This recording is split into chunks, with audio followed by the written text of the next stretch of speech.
put array us and what say take from him the filthy garments, put on the clean garment, a diadem, a dim. You know, he's gonna beautify us. They gonna be looking like that when they come out of the chariots. Everything, man. Imagine the crown too. Can you see it? They said that the Moabite king, his crown was like 90 pounds. That's I need that picture, bro. Gold, pure, ruby, stones on there. We're gonna have like easily like 300 pounds worth of jewelry. I think gonna be looking when he come out the chariot. Moab his crown was heavy like that because Moabites got big heads. I'm being facetious. Well, you can balance a lot of weight on your head anyway. Yeah. You ever see the Africans? Yeah. They're low. Fucking motorcycles, bro. The ECU, they put motorcycles and climbing ladders to get the bike on top of a bus. Because some rich fuckers paying these guys, $2 a fucking step. They're like, 30 steps, that's like $60. So let me get that bike.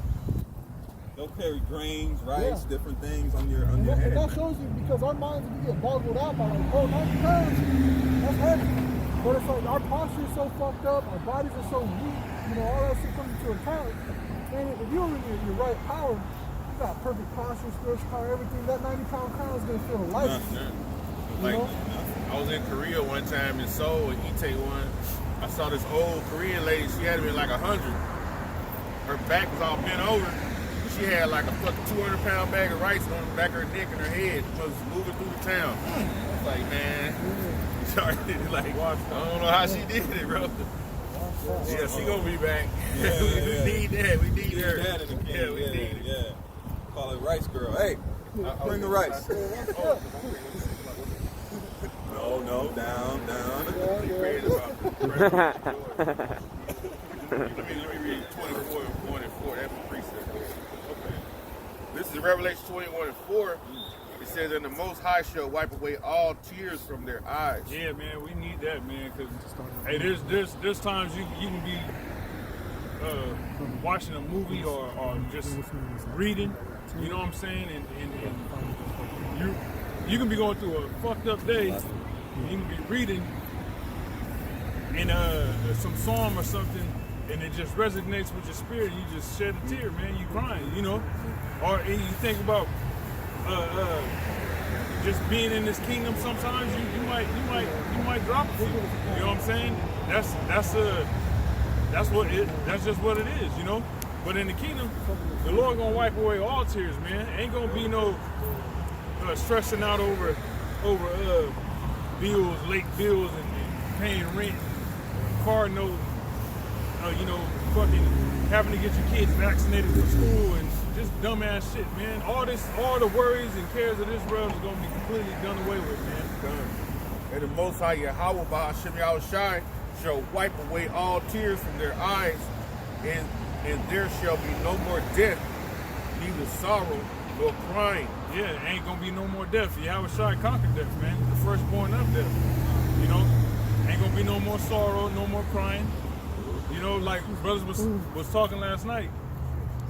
You can let your kid just wander off and, like the brother said, be back by dinner time. Yep. Yep, you gotta hear that sound. Yeah. The horn, the shofar. Yeah, you got an infant. Your infant kid come back to the house. He just carrying all these snakes. You know what I'm saying? It's like, man, put them down. Man. That's a spirit, because I used to talk that we made a joke. Me and Yashar, like, man, you'll have a damn cobra come drop your son off. Yeah. Raise up and then bow to you or something. Yeah. And then you slither, hey, and you slither back into the floor. Imagine that, your little son, and then a cobra just coming by him, like bringing him to the crib. And then it's funny you said he had this snake. Yeah. Those 100-foot anacondas just be riding it. Yeah, bring them home. That little bird and shit, little monkeys and shit. Yeah. Be riding a cobra. Because, like, man, I went to Thailand. I'm going to tell you, the cobras they show on the TV, those are babies, man. All that shit with Elam that be playing the flute, that's a baby. That baby probably like a month old.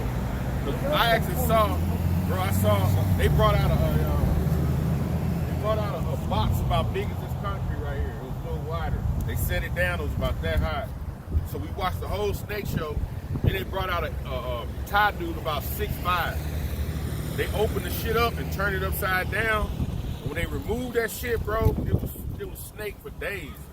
He was curled up. His body was about 4 feet high, and that mug came out there, and dude walked up, and Cobra rose up, and his hood was about like 2 feet wide. He rose up, and he stood up over that dude like 6'4", and he was up on the Cobra, and the Cobra was up on him looking down. And he was just doing this right here. Then the Cobra moved back, and he tried to get out of the arena, and he went by from here to the other side of the road. His body still was here. All they did was just grab him and pull him back. About that big around, bro. They huge. That's the King Cobra. Yeah. Bro, you talking like 30, 40 feet. I'm talking about big as around like a basketball, big to big, bro. I'm talking about huge. The hoods are wide. It's like, that's why it's like, you know, they always say you can strike the length of his body. If you run up on a real King Cobra, you can't get away from him. If you see him, you can't get away from him. Because he's 30 feet, so he can strike 60. You know what I mean? Like, yeah, lunge himself, and then, bro, Do it again. and come back. You miss your ass, and then come back. you know how sometimes they have stories about anacondas that fight cobras and both die. He ain't fighting no little cobra. He fighting the shit is like almost his size, bro.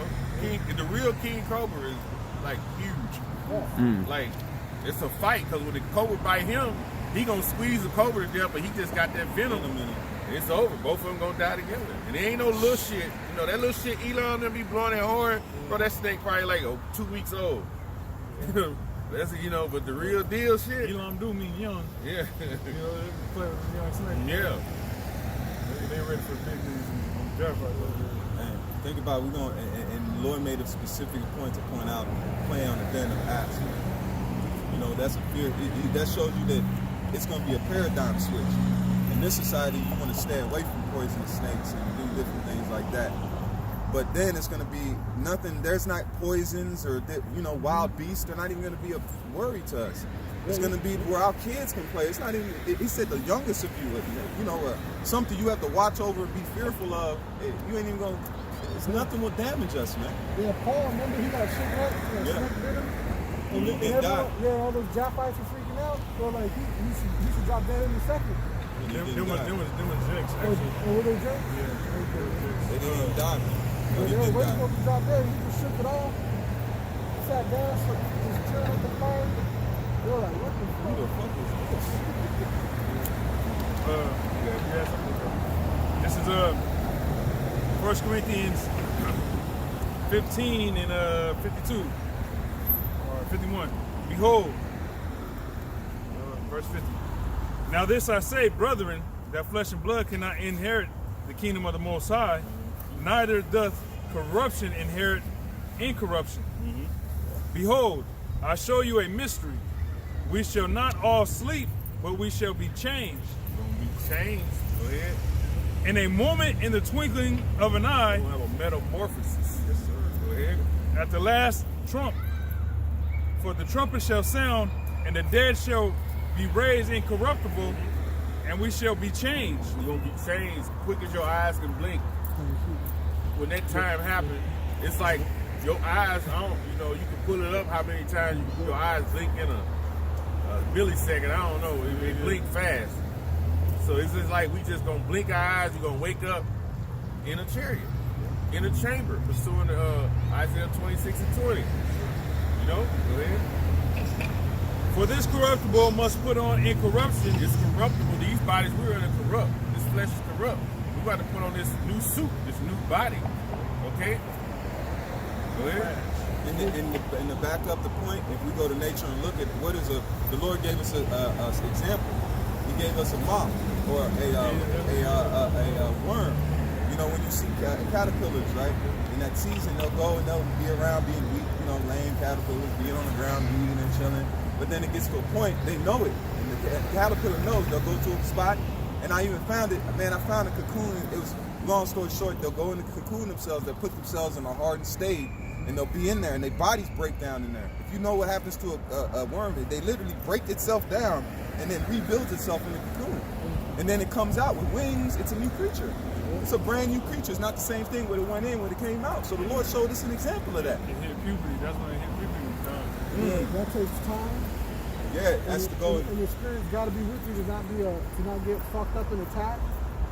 You know what I'm saying? Because You're in a vulnerable state. Yeah, you're in a vulnerable state. Yeah, you got to choose the right position to be at, so wind don't hit you when you're in there. So they picking their spots very wisely. Yeah, bro.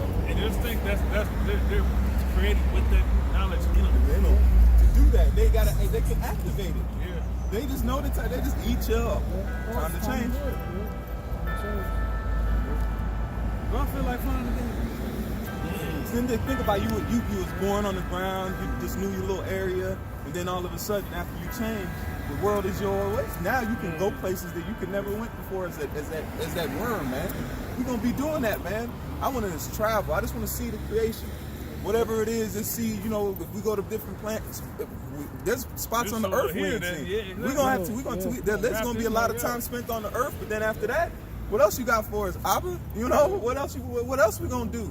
They've only discovered 5% of the tunnels on land and like 10% of the ocean. You know what I'm saying? So there's all types of shit like that we haven't seen. It's unexplored. It's unexplained. And then the earth is gonna change a little bit too once that destruction comes. All that fire and shit, man. Shaking. Going to the bottom, see where the Leviathan live. Yeah. I've been waiting on In the cargo net full of Edomites and shit.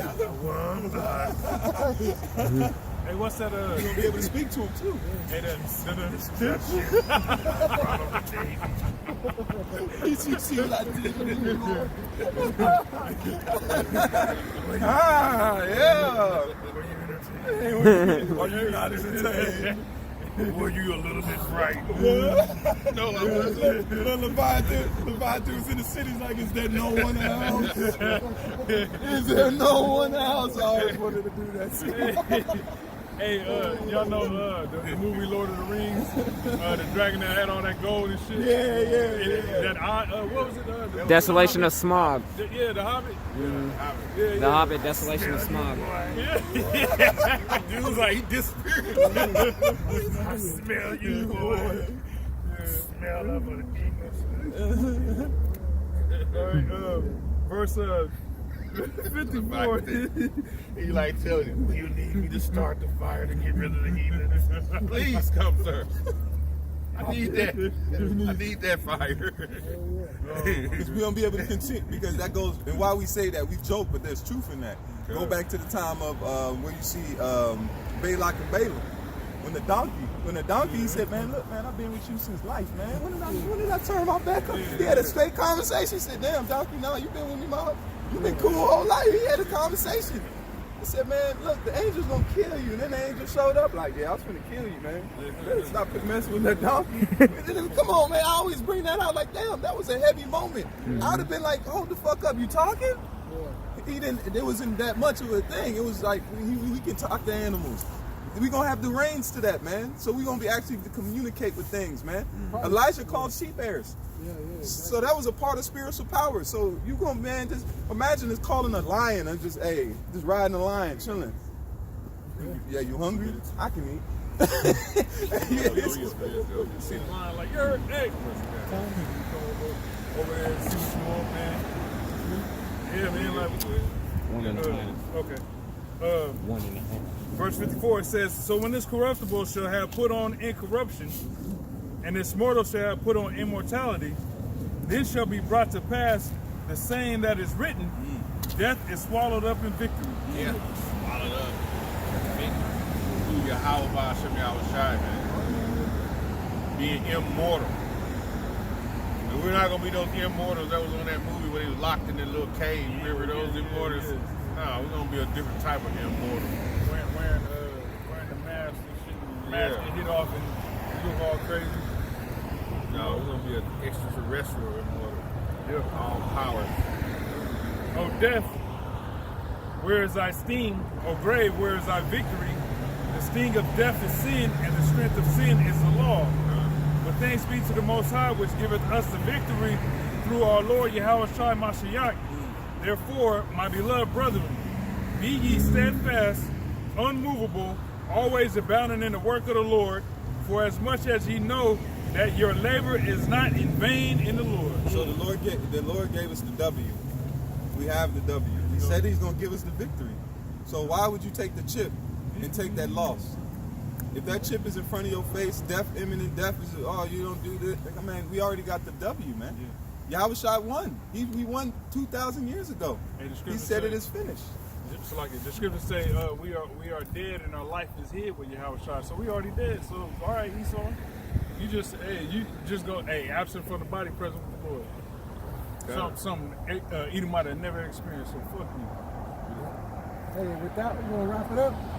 Give all praise going on to Yahweh, Ba'ashem, Yahushua, Ba'ashem, Ba'ashem. Hey, the water to the elders and apostles, double honors. Shalom to the fellow laborers, to the elect, to the 1/3, and death to 2/3 and all the wicked. Shalom.